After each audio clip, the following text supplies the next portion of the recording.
Greetings, everybody. Hope you're okay, and I hope you're fine. Welcome to Poetic Monday. It's I, your favorite host of the month, Professor Joshua Yehuda. I'll be your professional professor for the length of this time.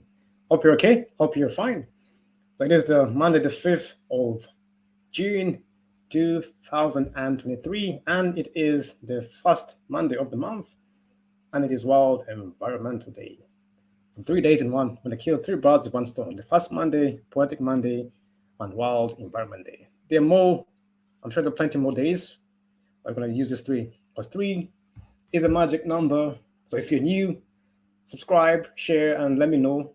As always, we want to talk about a poem, and then you're going to scrutinize it, the words they use, what they meant, if you know what it means. Sometimes some of them are hard to decipher, some of them are easy, but sometimes we use the ones that are a bit complicated, so we have a bit more fun when we are looking at the poem and the author as well. So before we begin, I'm going to play a little intro to our Poetic Monday. But once again, thank you, and thanks for tuning in.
So greetings, everyone. Once again, welcome to Poetic Monday, the place where we let our creativity flow through words and literature. So don't worry about your accents, not about your language, not about your tribe, not about your background or education. It's about just saying what you know from the heart, using the words that you know and use every day. So this is an open platform to those who want to express their feelings and thoughts through words. So I encourage you, it doesn't matter which language you speak, which accent you have. I speak very fast, but I continue. Some speak very slow. Some don't like the tone of the language or the speed or the background. Doesn't matter. We're here to express our feelings and emotions through words. So that is, I want to say thank you to everyone who is watching, and I hope you are okay. Hope you're fine. So if you are new, definitely say hello in the comments if you know if you're here, and then I will definitely get back to you in the comments. So if you're watching live, just want to say hello or hi, please leave a comment on the video. If you're new, subscribe to the channel. We are here every Monday night from 8 p.m. to around 8:30 or 9, depending on the poem, as every Monday at Emerald Book Club Facebook group. If you want to know more, subscribe to our page, it's Emerald Book Club. And also, if you want to learn more about podcasting, we it's called the Positive Podcast. So check us out. We are live on Amazon Music, Google Podcasts, and iTunes as well, and Spotify as well. So that's our podcast. So it's called the Positive Podcast. We'll have more sessions of those coming up soon. And then carrying on, I'm going to invite other guests to come on from now on. It's getting more popular, so I'm going to invite other guests to come on and recite a poem. Doesn't matter the language, just as long as you can know the language and just recite it and let us know what it means to you, how you felt, what it does resonate with you, the kind of meaning for you, and why you like the poem. That's it. So stay tuned. If you are interested in presenting a poem or reciting a poem, definitely let me know. Because the more the merrier. We want more culture, more diversity.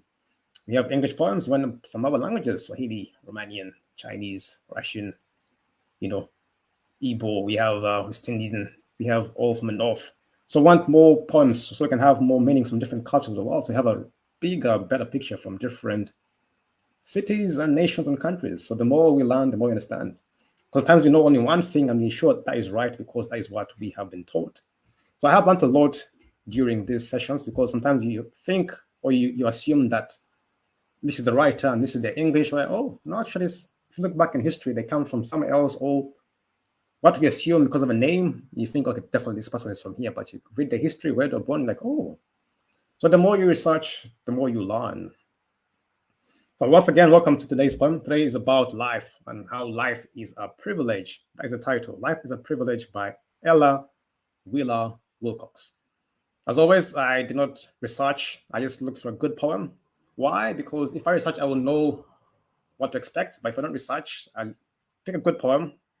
Then I look at the length and I peruse through it and read the whole thing. I read the basics and see if it's good, then I put in the poem. So when you come to read, it's like it's reading it anew. So I am excited, like it's the first time. Because if I know, I won't show the emotions that, oh, wow, I didn't know this. But if I didn't know and I know something, like, oh, I didn't know that.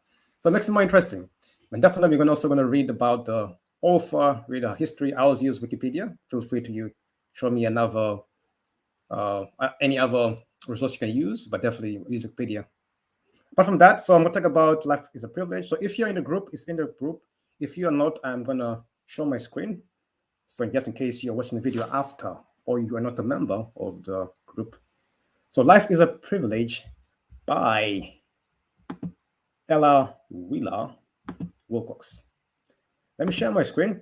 So there is a website for her. I think it's in honor of her, or it's ellawheelerwilcox.org. I'm guessing it's someone who's keeping her work alive or in remembrance. But I'm going to start writing the poem. So I'm going to try and add in more power of the words, not just speak like a robot, but I'm going to add in more emotion with the powerful adverbs and the ones which describe. So you can feel like if you're listening and if you're not watching, if you listen, you can feel like you are drawn in. So for those who are not watching but are going to use audio, so I'm going to try and, put some emotion into it as if I'm there, I'm the writer. So you can have the feeling from all sides. All those who are reading and commenting, thank you very much. I'm going to answer your comment just after I've read the point, but definitely let us go. So here we go. Life is a privilege. Yes, life is a privilege. Its youthful days shine with a radiance of continuous maze. To live, to breathe, to wonder and desire. To feed with dreams the heart's perpetual fire. To thrill with virtuous passions and to glow. With great ambitions in 1 hour to know the depths and the heights of feelings. God, in truth, how beautiful is youth. So I'm guessing here she has begun with the youth. So the youth normally is around 16 to 21. So that I think she's begun once you are a youth. So once you're radiant to live, to breathe. So it's your first days on earth. You haven't yet become an adult. You have great ambitions, great depths of heights and feelings. How beautiful is youth. So that's verse number 1. Verse number 2. Life is a privilege. Like some rare rose, the mysteries of a human mind unclose. What marvels lie in earth and air and sea? What stores of knowledge wait our opening key? What sunny roads of happiness lead out, beyond the realms of indolence and doubt? And what large pleasures smile upon and bless the busy avenues of usefulness. So this one here is not very straightforward, so we'll come back to it at the end, but it's all about the mystery. So it's not telling you what it's all about. As life goes, you know what's around the corner. What is awaiting us? Knowledge, mysteries. It's like a rare rose, things you don't really easily find. So it's about the mystery of life and how it's something you don't really straightforward. Like a rare rose, it's a mystery. So the words chooses are rare rose, mystery, marvels, store of knowledge, wait, lead out, beyond, so busy avenues, usefulness. So the words she's using, like rare, mystery, wait, marvels, these are things which are not really in our grasp. We have to wait or we have to go out and get. Well, she is saying life is a privilege. Life is like a rare rose. It's like a mystery of the human mind. It's what a marvel lies in the air and sea. What stores of knowledge wait our opening. So you have got the key. Once you open that, you kind of find a store of knowledge. What sunny roads of happiness lead out. So you gotta get out and find out some of these mysteries in life. You gotta go out and search for them sometimes. In most cases, these mysteries, these rare roses. The second one is about a mystery and how we don't know what's coming next sometimes unless we have the key to open. Then we see, bravo. So that's verse 2. But we'll come back to it at the end, just a summary. Verse 3, life is a privilege. Through noontide fades and shadows fall along the winding glades, though joy blooms wither in the autumn air, yet the sweet scent of sympathy is there. Pale sorrow leads us closer to our kind, and in the serious hours of life we find depths in the soul of men which lend new worth and majesty to this brief span of earth. From my point of view, this is about autumn, when things are going dark or when you have troubles and things are not going your way.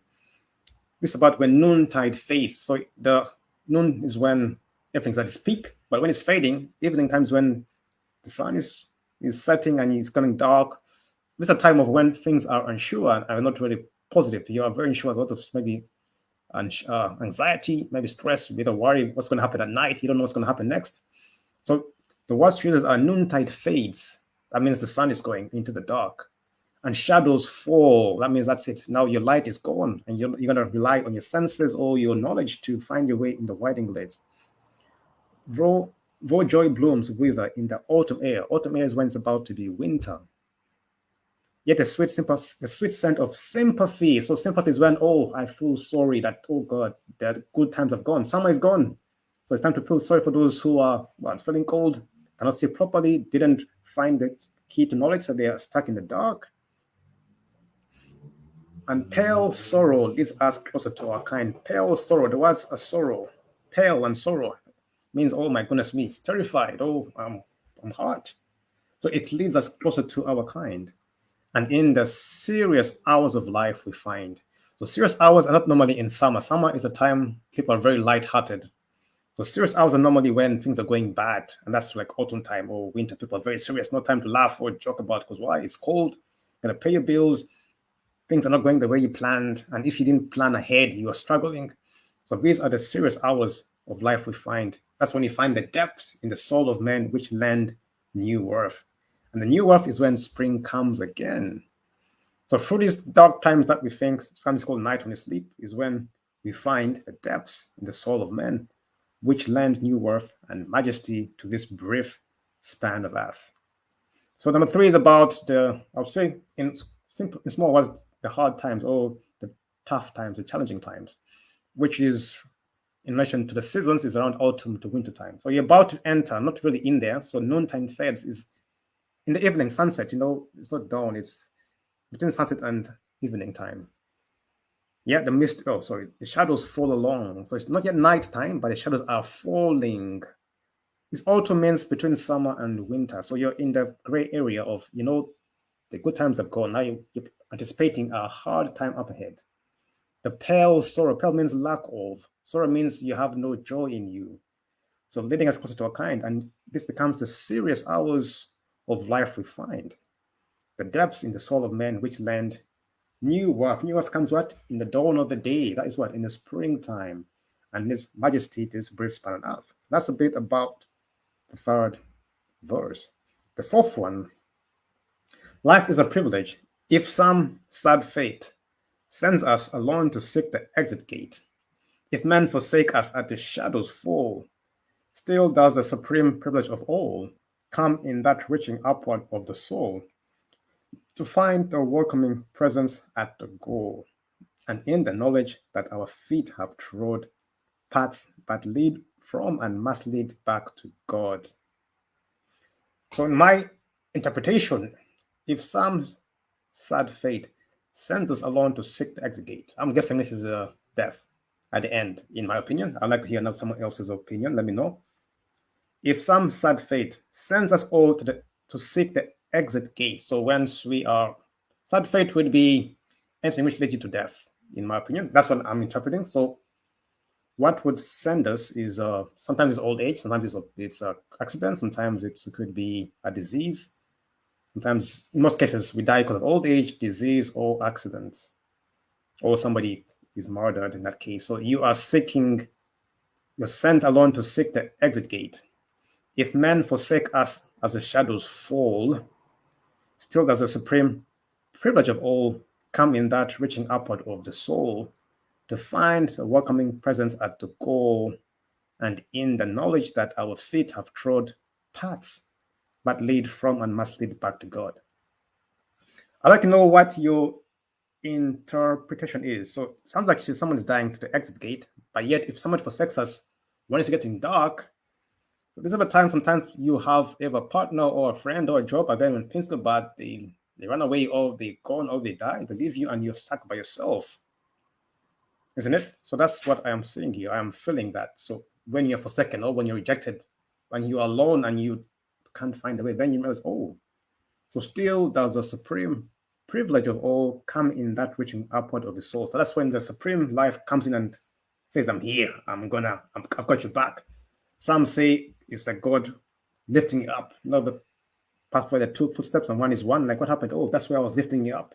So the supreme privilege of all comes in that reaching upward of the soul to find a welcoming presence at the goal, and in the knowledge that our feet have trod paths that lead from and must lead back to God. So it tells you that, hey, you've come here, welcoming presence at the goal, and this is what you have been there before. So don't forget the past when you have come so far, and don't feel like everything is going down the drain.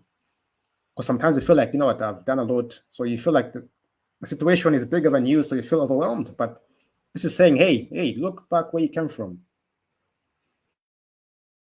In the knowledge that our feet have trod paths that lead from and must lead back. So from God you came, from God you go back. So don't worry about the meantime. That is the dark hours or the sad fate you are going through.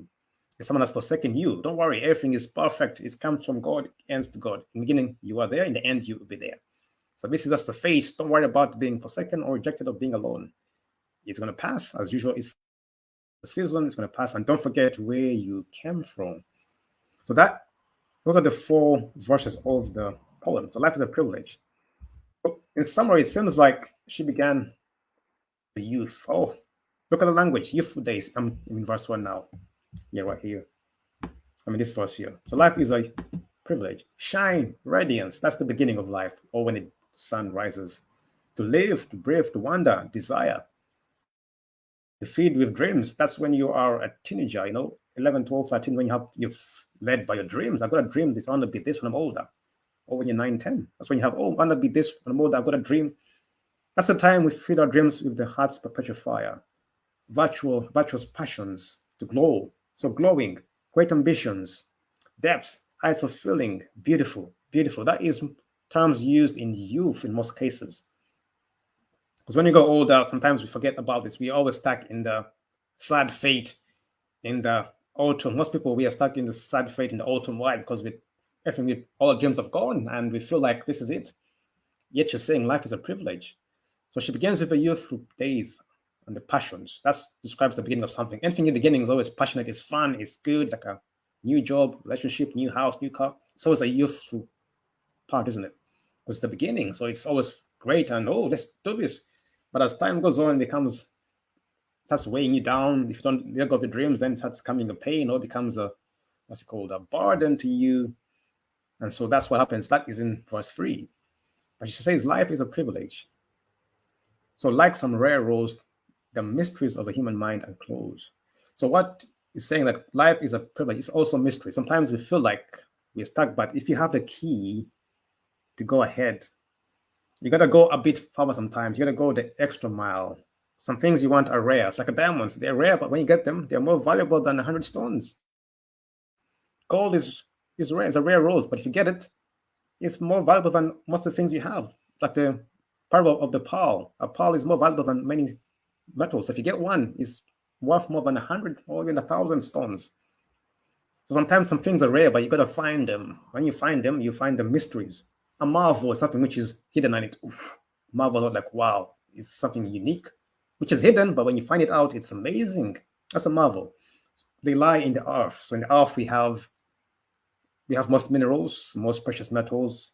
We have other things in there which we know, but most things which in the earth are minerals, metals, our substances which are marvels in the air. In the air we got the birds, we've got the air with oxygen, we've got all the mixtures of oxygen and types of airs in there. In the sea we've got plenty of animals, plenty of weeds and plants which we don't even know about.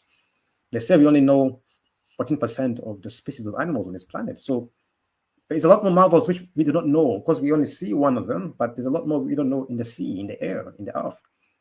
So those who go diving for knowledge are the ones who find out these stores of knowledge. Those got the key. The divers go deep down. They find out, I discovered a new animal. Those who go out into the desert, into the air, flying, they discover these things. When you stay on land where you know, chances are you know discover the mysteries of life. Life shows you must go out to discover. Example is, if you want to go to another city, you must go there to find out what it is. You can see it on the video, but you got to go out to the city or fly out to find out their mysteries. Same with life. So always let us seek adventure to go out and find out the mysteries of life in the earth, in the air, in the sea, and anywhere else. Yeah. So, and what large pleasures smile upon and bless the busy avenues of usefulness. So let us not always live in the time of shadows falling, noontide fades, autumn air, sympathy, pale sorrow, serious hours. Most of us, as we go to adulthood, we are bombarded by this kind of words: sympathy, death, war, hatred. So it keeps us in a perpetual state of thinking everything is going against us. But if we come out and think, hey, life is a privilege, let us remember our youthful days. Then remember to find the welcoming presence at the goal and in the knowledge that our feet have trod paths that lead from and must lead back to God. So from whence we came is where we're going back. The beginning is the end. Some say the Alpha and the Omega. The beginning is the end. So those are the 4 verses. So for those reading, let me know in the comments what, before we go to read about Ella. Let me read some of the comments and say, what do you think? Anyone commented? No, no one yet. So definitely, yeah. So what are your thoughts on this poem? Do you agree? Disagree? What do you think she meant by some of the words? I thought it was the beginning, then it's death, then it's the part where you realize, oh my goodness me, this is what she meant. So, but that is the poem in a nutshell. So it's about life is a privilege. Don't underestimate it.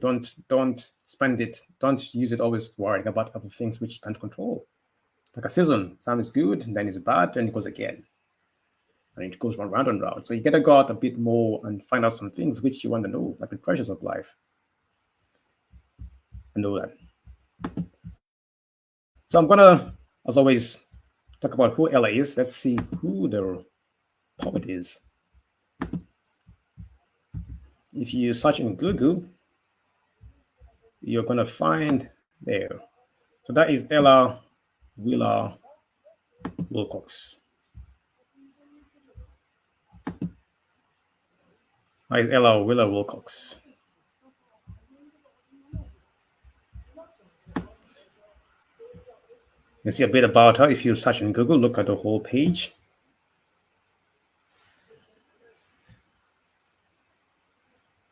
That is the lady. We can read more about her. I'm gonna go to Wikipedia. But yeah, I'm reading from her website. I think it was put in her remembrance or in honor of her. So I'm gonna use Wikipedia, my favorite encyclopedia. for my media.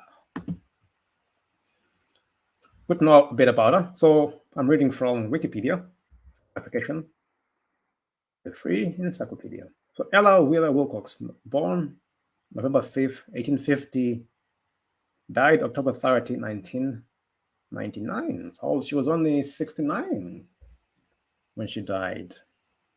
No, almost 69. She died 5 days before her birthday, isn't it? Yes. So she was an American author and poet. Her works include the collection Poems of Passion and the poem Solitude, which contains the lines Laugh and the world laughs with you, weep and you weep alone. Her autobiography, The World and I, was published in 1918, a year before her death.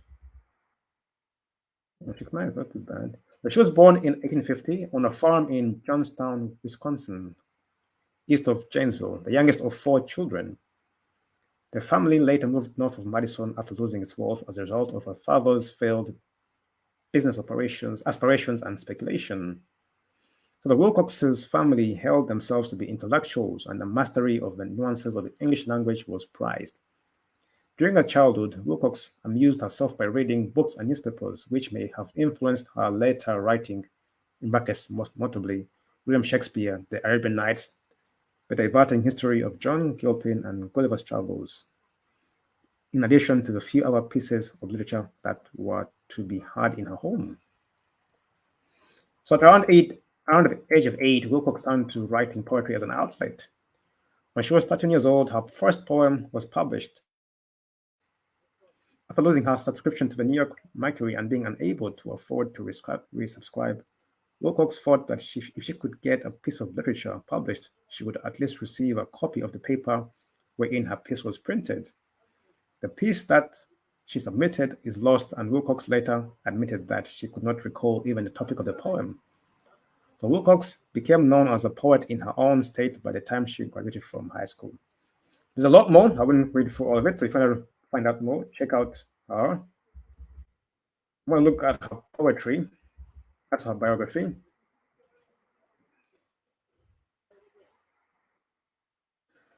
So we have none of Wilcox's works were included by FO in that and that and that and that.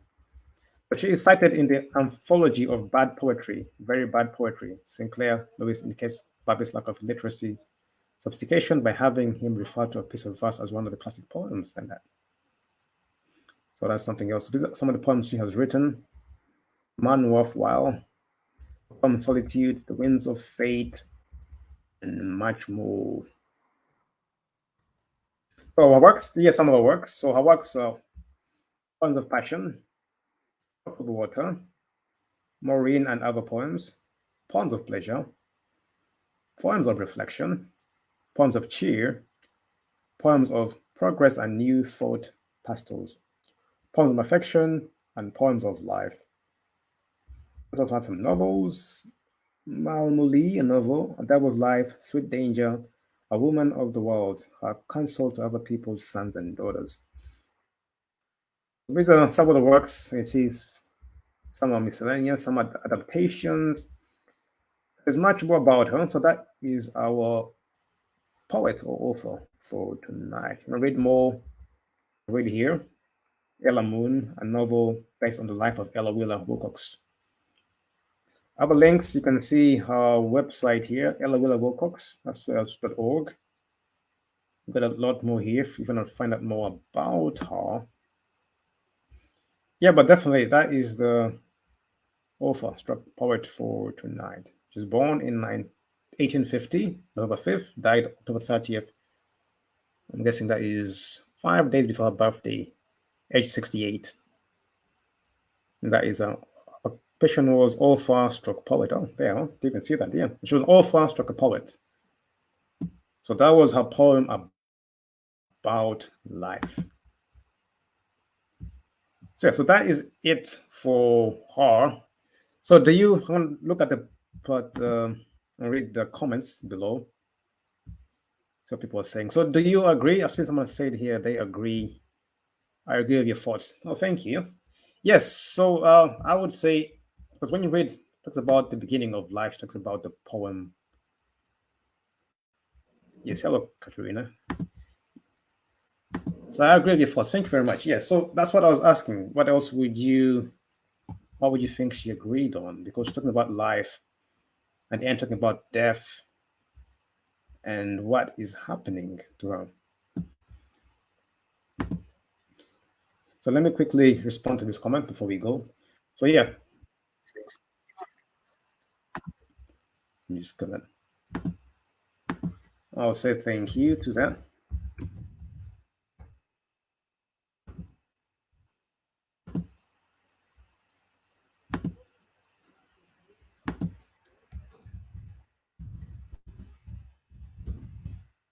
Hello and welcome. Yeah, that is the problem about it. It's very straightforward, not very. Last week's was a bit long and a bit difficult to interpret, but this was about life, and life in general is about enjoying yourself. The times which are happy and during the times are hard, we call it autumn or winter, when you feel like everything's going down the drain. So the words we use are sad, noontime fades, pale sorrow. But words which, when you think about them, they give you an image like, oh, things are not good. Use the word like brilliant, shining, radiant, something is shining. That's when you know, oh, it's ever springtime or summer, or when you're beginning a certain relationship or going for a journey. You just began something. It is amazing. But as the turns come and the mysteries come out, and you feel, oh, this is tough. So what my point is, in summary, I encourage you to, no matter where you are, always be like a youth. Don't let the rejections, the challenges, the hard times to kill your dreams or your youthfulness or your radiance. Always shine through no matter what.